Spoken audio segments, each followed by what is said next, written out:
भरी रही खास का बताई उनकर बात। हल्के स्माइल दिहली हल्के मरली मटकी।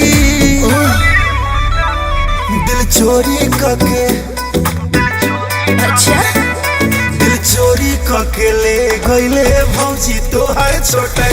दिल चोरी करके ले गईले भौजी तोहर छोटकी। रहे नैना दुनो नसीला ओह पर केस बड़ा घुंघरीला दहिया हल्के रहे मुटकी। अरे दिल चोरी करके ले गईले भौजी तोहर छोटकी। दिल चोरी करके ले गईले भौजी तोहर छोटकी।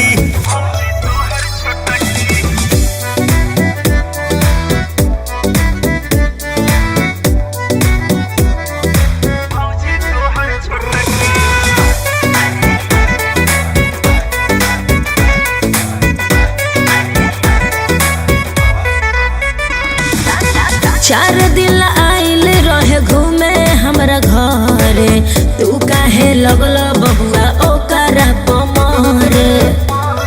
ए भौजी प्रेमवा के रोगवा दवाई ना मिले कि बिना देखले सुरतिया भाड़ा पाई ना मिले। एक त गोरे गोरे गाल ऊपर लाले रहे रुमाल छोटी बगले जाए लटकी लटकी लटकी। दिल चोरी करके ले गईले भौजी तोहर छोटकी। दिल चोरी करके ले गईले भौजी तोहर छोटकी।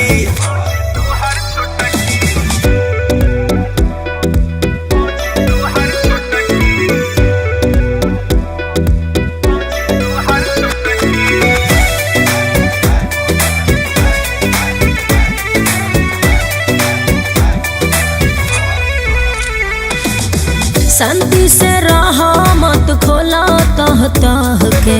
शादी करवा देम अपना माई से कह के। ए भौजी हमारा पजादी एहसान करबू तो मिली गिफ्ट जवन हमारा से डिमांड करबू। हमके कुछ ना चाहिए और खाली चढ़वा द माथे माउर। दिल में ही है बतवा खटकी खटकी खटकी। दिल चोरी करके ले गईले भौजी तोहर छोटकी। दिल चोरी करके ले गईले भौजी तोहर छोटकी। भौजी के बहन जैसे चाय पे नमकीन आए है। चुप रहो।